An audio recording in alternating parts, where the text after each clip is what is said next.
मैं वीडी सिंह विवेकानंद विद्यालय की तरफ से आज आपको 11th क्लास बायोलॉजी के चौथे चैप्टर के बारे में डिस्कस करूंगा। उसका एक टॉपिक है कॉर्डेटा, संघ कॉर्डेटा। कॉर्डेटा मतलब रज्जु की, हिंदी में रज्जु की कहते हैं। इसका मतलब है कॉर्डेटा मतलब कॉर्ड मतलब रस्सी, ATA धारक, एटा मतलब धारक, यानी कि पृष्ठरज्जुधारी प्राणी जिनमें पृष्ठरज्जु पाई जाती है। वैज्ञानिक वॉल्फर ने 1880 में कॉर्डेटा शब्द का प्रयोग किया था। इस संघ में लगभग 55,000 जातियाँ शामिल हैं। इनके लक्षण की बात करें तो स्पष्ट लक्षण होते हैं। सबसे पहला लक्षण है पृष्ठरज्जु, नोटोकॉर्ड। पृष्ठवंशी जंतुओं में जीवन की किसी न किसी अवस्था में मध्य पृष्ठ रेखा पर एक लचीली लंबी छड़नुमा संरचना पाई जाती है जिसे पृष्ठरज्जु कहते हैं। पृष्ठरज्जु के कुछ जंतुओं में जीवन भर उपस्थित रहती है, परंतु कुछ जंतुओं में ये विकास के साथ साथ छड़ में बदल जाती है या केवल दंड में बदल जाती है, और कुछ प्राणियों में ये पृष्ठरज्जु कशेरुक दंड में बदल जाती है। कशेरुक दंड मतलब मणके वाली रचना, जैसे कि पृष्ठवंशी प्राणियों हमारे अंदर पीठ के ऊपर पाई जाती है, मणके पाए जाते हैं, उस तरह की रचना। इसलिए सभी रज्जु की कशेरुकी नहीं होते, जबकि सभी कशेरुकी रज्जु की होते हैं। मतलब ये कि हमारे अंदर तो कशेरुका तो है ही, साथ में हम रज्जु की भी हैं, लेकिन कुछ प्राणी ऐसे भी हैं जिनमें रज्जु तो पाई जाती है लेकिन कशेरुकाएँ नहीं पाई जाती, मणका नहीं पाए जाते। दूसरा पॉइंट इसका इंपॉर्टेंट है कि पृष्ठीय खोखली तंत्रिका रज्जु, जो तंत्रिका रज्जु है जो कि करोड़ स्तंभ के अंदर ही पाई जाती है, वो खोखली होती है रज्जु की में। पृष्ठवंशी जंतुओं में जीवन की किसी न किसी अवस्था में मध्य पृष्ठ रेखा पर खोखली तंत्रिका रज्जु पाई जाती है। ये 2 पॉइंट हुए। और तीसरा इंपॉर्टेंट पॉइंट है ग्रसनीय क्लोम दरारें। ये तीनों लक्षण किसी भी सजीव के अंदर हों तो वो कॉर्डेटा है, रज्जु की प्राणी है। ये दीवार में पार्श्वक्लोम दरारें जीवन में किसी न किसी अवस्था में पाई जाती हैं। जरूरी नहीं है कि गर्भावस्था में हैं और पुख्त अवस्था में नहीं है, या पुख्त अवस्था में हैं गर्भावस्था में नहीं है, कोई न कोई अवस्था में जरूर होंगे। ये तीनों लक्षण दर्शाने वाली जो भी सजीव होंगे उन्हें हम रज्जु की कॉर्डेटा कहेंगे। दूसरी बात करें अन्य कुछ लक्षणों की, जो कि इसके अलावा के लक्षण हैं। अन्य लक्षणों में जिनमें द्विपार्श्व सम्मति, त्रिगर्भस्तरीय, प्रगुहीय तथा अंग तंत्र स्तर का शारीरिक संगठन, जो अभी तक आप लोग सारे वर्गों में पढ़ते आए हैं, वो इसमें भी दिखाई देंगे, क्योंकि ये लक्षण तो कॉमन है, सभी के अंदर होना ही चाहिए। इसलिए इन लक्षणों के बारे में हम और अध्ययन करते हैं। दूसरा नेक्स्ट पॉइंट है परिसंचरण तंत्र बंद प्रकार का हो। तो सारे के सारे जितने भी आगे पढ़ेंगे हम सब में बंद प्रकार का परिसंचरण तंत्र होगा, यानी कि रुधिर धमनियों, शिराओं और हृदय में बहेगा, शरीर के किसी अंग में नहीं जाएगा, किसी अंग में खुला नहीं घूमेगा। इनमें गुदा के पीछे पुच्छ पाई जाती है। इनमें 2, 3 या 4 कोष्ठीय पेशीय हृदय पाया जाता है। इनमें उत्सर्जन वृक्क द्वारा होता है। इनमें गमन हेतु 1 से 2 जोड़ी पैर पाए जाते हैं। ये अन्य लक्षण में आते हैं, लेकिन वो 3 लक्षण जरूर पाए जाएंगे। इन बाकी के लक्षणों में कम या ज़्यादा हो सकते हैं, विकसित या अल्पविकसित हो सकते हैं, लेकिन ऊपर वाले 3 लक्षण जरूर से पाए जाएंगे। अब विद्यार्थी मित्रों, इनके अंतर की बात करें रज्जु की और अरज्जु की, यानी कि हमने जैसे कि रज्जु की के 3 लक्षण पढ़े, वहाँ उनके अंतर देखें तो रज्जु की में पृष्ठरज्जु उपस्थित होती है, यहाँ पृष्ठरज्जु अनुपस्थित होती है। इनमें केंद्रीय तंत्रिका तंत्र पृष्ठीय और खोखला, पृष्ठीय मतलब शरीर के पृष्ठ ओर आया होता है, जैसे हमारी पीठ में करोड़ स्तंभ के अंदर आया होता है, खोखला तथा एकल होता है, एक तंतु। दूसरे इनमें केंद्रीय तंत्रिका तंत्र अधर में, अधर मतलब छाती की ओर, ठोस और दोहरा होता है, डबल धागे होंगे। जीवन की किसी न किसी अवस्था में क्लोम दरारें पाई जाती हैं, यहाँ क्लोम दरारें अनुपस्थित होती हैं या फिर अन्य दरारें पाई जाती हैं। हृदय पृष्ठ भाग में होता है, यहाँ हृदय अधर भाग में, हृदय अधर भाग में होता है, यहाँ हृदय पृष्ठ भाग में पाया जाता है। इनमें गुदा के पीछे पुच्छ पाई जाती है। इनमें गुदा के पीछे पूंछ अनुपस्थित होती है, जैसे कि गाय भैंस वगैरह में पुच्छ पाई जाती है, लेकिन अन्य कुछ प्राणी जैसे कि अरुज्जिकी हैं, तिलचट्टा वगैरह, इनके अंदर ये नहीं पाई जाती। अब इन्हीं के कुछ अन्य दूसरे संघ के बारे में बात करें तो सबसे पहले यूरोकॉर्डेटा आता है। सिफेलोकॉर्डेटा, यूरोकॉर्डेटा, हेमिकॉर्डेटा, ये सब अलग अलग वर्ग हैं। या हम यूरोकॉर्डेटा की बात करें तो यूरोकॉर्डेटा या इसको ट्यूनिकेटा भी कहते हैं। इनमें सामान्यतः प्रोटोकॉर्डेटा पाया जाता है। प्रोटोकॉर्डेटा मतलब जो कॉर्ड होती है वो प्राथमिक प्रकार की पाई जाती है। ये सभी समुद्रवासी प्राणी हैं।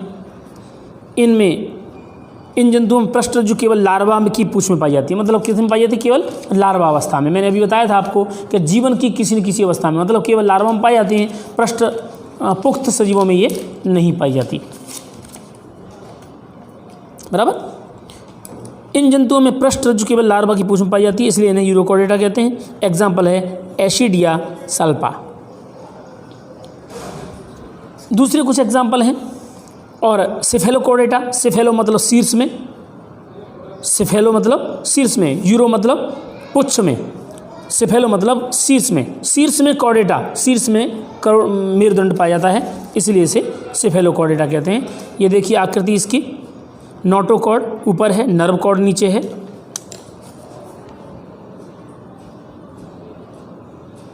नोटोकॉर्ड और इसके नीचे यहाँ पर न्यूरल कॉर्ड है,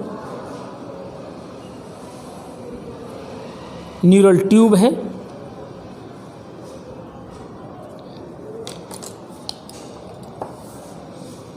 इस तरह की रचना से यहाँ एनस, गुदा,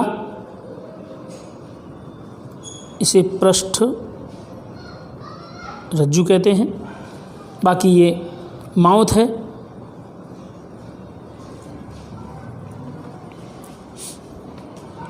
यहाँ पर क्लोम छिद्र पाए जाएंगे या फिर यहाँ पाए जाएंगे। शरीर के किसी न किसी स्थान पर क्लोम पाए जाते हैं।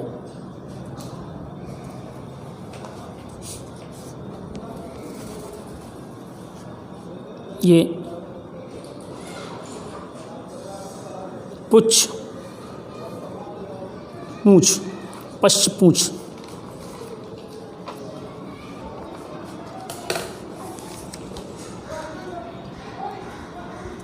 इसके बारे में थोड़ी चर्चा करते हैं। जो सिफेलोकॉर्डेटा है इसमें सामान्यतः प्रोटोकॉर्डेटा कहते हैं, ये समुद्रवासी होते हैं। इनमें जंतुओं में पृष्ठरज्जु सिर से पूंछ तक आजीवन रहती है, ये अंतर है उसके। और एग्जाम्पल है एम्फियोक्सस। दूसरा नेक्स्ट है वर्टिब्रेटा, जिसमें वर्टिब्रेटा के अंदर वर्टिब्रल कॉलम पाया जाएगा, मणके पाए जाएंगे और उसके वर्ग है साइक्लोस्टोमेटा। यहाँ पर सिफेलोकॉर्डेटा और यूरोकॉर्डेटा दोनों का वर्णन पूरा हो चुका है। अब समग्र रूप से वर्टिब्रेटा आते हैं। प्रत्येक वर्टिब्रेटा कॉर्डेटा है, परंतु प्रत्येक कॉर्डेटा वर्टिब्रेटा नहीं है।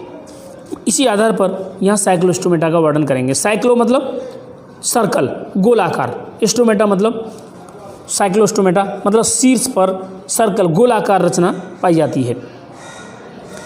यहाँ पर सामान्य लक्षण करें, आवास देखें तो आवास में इस वर्ग के सदस्य समुद्री होते हैं, परंतु जनन काल के लिए जल अलवड़ी जल में प्रवास करते हैं। समुद्रवासी हैं लेकिन अलवड़ीय जल में प्रवास करते हैं।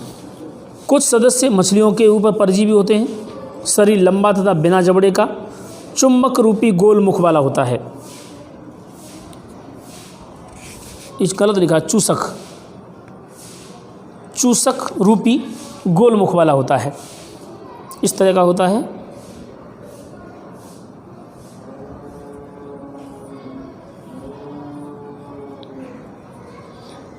साइक्लोस्टोमेटा कहलाता है। इनमें श्वसन हेतु 5 से 6 से 15 जोड़ी क्लोम दरारें पाई जाती हैं। शरीर पर सल्क व पंख अनुपस्थित होते हैं। चिकना शरीर होता है, सल्क नहीं पाया जाता। सल्क जैसे कि रोहू मछली पर तुम लोगों ने देखे अर्धचंद्राकार रचनाएं वो नहीं पाई जाती इसमें। इनमें कपाल व मेरुदंड उपस्थित होता है। कपाल मतलब खोपड़ी की रचना, कपाल व मेरुदंड दोनों होते हैं। परिसंचरण तंत्र बंद प्रकार का होता है। ये एक लिंगी प्राणी हैं, नर और मादा अलग अलग होंगे। बाह्य निषेचन मतलब कि बाहर पानी में शुक्रकोश छोड़ दिए जाएंगे, पानी में ही अंडकोश का छोड़ दी जाएंगी। दोनों का निषेचन क्रिया पानी में बाहर होने के कारण से बाह्य निषेचन कहते हैं। तथा जो परिवर्धन यानी डेवलपमेंट भ्रूण विकास जो होता है वो अप्रत्यक्ष होता है, मतलब कि पहले लार्वा बनेगा और उसके बाद में पुख्त सजीव बनेगा। लार्वा कायांतरण के बाद समुद्र में लौट जाता है, इसीलिए इनको वेलांतमुखी कहते हैं। जहाँ पर नदी के मुहाने खुलते हैं उन जगहों पर ये अंडे देने जाती हैं मीठे पानी में, क्योंकि मीठे पानी में नहीं जाएंगी तो अंडे समुद्री पानी में ख़राब हो जाएंगे, इसलिए मीठे पानी में अंडे देने जाती हैं। जब उसमें से बच्चे निकल आते हैं तो वो बाद में समुद्र में वापस चले जाते हैं। एग्जाम्पल हैं पेट्रोमाइजोन, लैम्प्रे और मिक्सिन हेगफिश। लैम्प्रे और हेगफिश के नाम से इनको जाना जाता है, ये इनके साइंटिफिक नेम हैं। इसके बाद विद्यार्थियों हम वर्टिब्रेटा के ही दूसरे वर्ग महावर्ग पिसीस, पिसीस मतलब फिश, मत्स्य वर्ग। मत्स्य में भी दो भाग होते हैं, एक उपास्थि मत्स्य यानी कि कॉन्डिक्थिज और दूसरे अस्थि मत्स्य, जिनमें उपास्थियाँ होती हैं, मतलब हड्डियाँ उपास्थि की बनी होती हैं प्राथमिक प्रकार की। अगर इनकी आवास की बात करें तो आवास इनका ये समुद्रवासी हैं मछलियाँ। इनकी रचना करें, आंतरिक रचना की बात करें तो इनकी आंतरिक रचना में इनका अंतः कंकाल उपास्थि का बना होता है, अस्थि का नहीं। अस्थि मजबूत होती है, भंगुर होती है, उपास्थियाँ लचीली होती हैं। इनका मुख अधर सतह पर होता है। अधर सतह मतलब आगे की ओर, जैसे हमारा शीर्ष की तरफ अधर सतह पर है, उसी तरह से इनका अधर सतह पर होता है। मैं चित्र द्वारा थोड़ा बता देता हूँ। देखिए ये इस तरह से अधर सतह पर, यहाँ पर अधर सतह पर मुंह है इसका। इनमें श्वसन हेतु 5 से 7 जोड़ी क्लोम दरारें होती हैं। ये 3, 4, 5 से 7 क्लोम दरारें। ये ढकी हुई नहीं होती, इनमें ढक्कन नहीं होता, इन पर ढक्कन नहीं होता। ये अधर सतह पर मुंह है, यानी आगे की तरफ मुंह नहीं है। इनमें श्वसन हेतु 5 से 7 क्लोम दरारें ऊपर कुलम से ढकी नहीं होती, यानी इनके ऊपर ढक्कन नहीं पाया जाता, खुले होते हैं। इनकी त्वचा दृढ़ व पट्टा व सल्क युक्त होती है। इस तरह के सल्क होते हैं, लेकिन साइक्लॉइड नहीं होते, टिनॉइड होते हैं। इनके जबड़े शक्तिशाली व दांत पीछे की ओर मुड़े होते हैं। यहाँ पर दांत पाए जाएंगे जो पीछे की ओर मुड़े होंगे। इनमें वायु कोष अनुपस्थित होते हैं, तो अतः लगातार तैरती रहती हैं। इनमें हृदय त्रिकोष्ठी होता है, द्विकोष्ठी होगा। इनमें कुछ सदस्यों में विद्युत अंग पाए जाते हैं, जैसे कि करंट देने वाली मछली टॉर्पीडो, तथा कुछ सदस्यों में विष दांत पाए जाते हैं जो जहरीले दांत के रूप में, जैसे ट्रायोगोन। ये असमतापी हैं, यानी शरीर का तापमान निश्चित नहीं रहता। जैसा वहाँ का वातावरण होगा वैसा तापमान उनका हो जाएगा शरीर का। जैसे कि हमारा शरीर का तापमान 37 डिग्री रहता है, तो चाहे हम बर्फ़ में चले जाएँ तो भी 37 ही रहेगा। एक लिंगी प्राणी हैं, नर और मादा अलग अलग होंगे। इनमें निषेचन आंतरिक तथा जरायुज मछलियाँ होती हैं।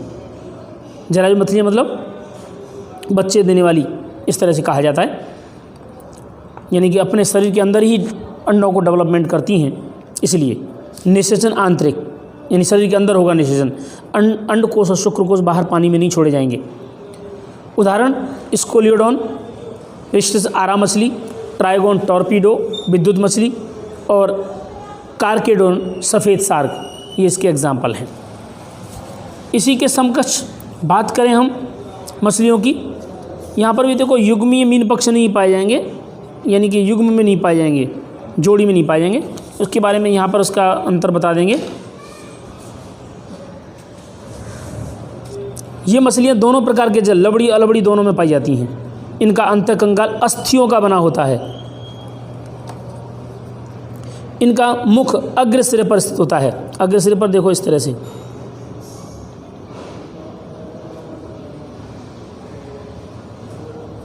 इस तरह की होंगी मछलियाँ। और ये ऊपर कोलम ढक्कन द्वारा इनके देखो मुख अग्रसरे पर है, यहाँ पर युग्मीय मीन पक्ष पाए जाते हैं। युग्म मतलब एक इधर तो दूसरा इसके सामने इधर होगा इस तरह से, और ये भी युग्म में होंगे दोनों पीछे के। इनके ऊपर साइक्लॉइड प्रकार के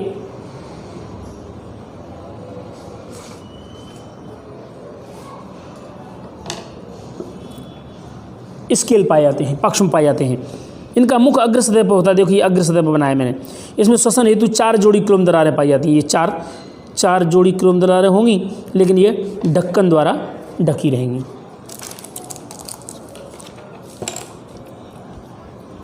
ऊपर क्लोम से ढकी रहती है। इनमें वायु कोष उपस्थित होते हैं जो तैरने में सहायक होते हैं। यहाँ पर एक वायु कोष जैसा होगा इस तरह का, जो पानी में तैरने की मदद करता है। इनकी त्वचा पर साइक्लॉइड प्रकार के स्केल पाए जाते हैं। साइक्लॉइड मतलब इस तरह के सर्कल आकर के। इनमें हृदय द्विकोष्ठी होता है। ये असमतापी, एकलिंगी और अंड देने वाले प्राणी हैं। इनमें वाह्य निषेचन व प्रत्यक्ष प्रवर्धन होता है। वाह्य निषेचन पाया जाता है इनमें। वाह्य निषेचन मतलब पानी के अंदर शुक्र अंड को छोड़ दिए जाएंगे। इसके एग्जाम्पल हैं, उदाहरण एक्जोसेटस उड़ान मछली, समुद्री घोड़ा, रोहू और कटला इसके एग्जाम्पल हैं। समुद्री घोड़ा इस तरह का होता है।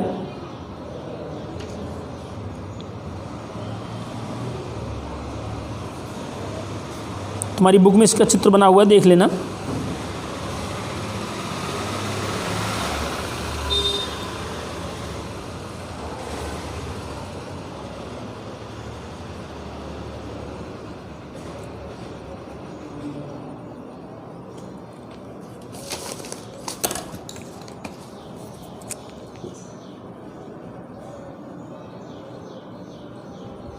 इस तरह का होता है समुद्री घोड़ा। रोहू होती है ये।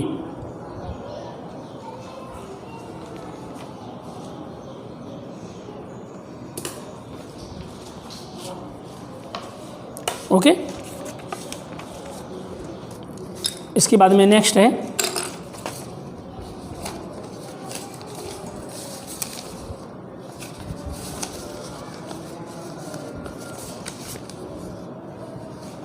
चलो आज इतना ही करते हैं, नए टॉपिक में दूसरा करेंगे। Thank you.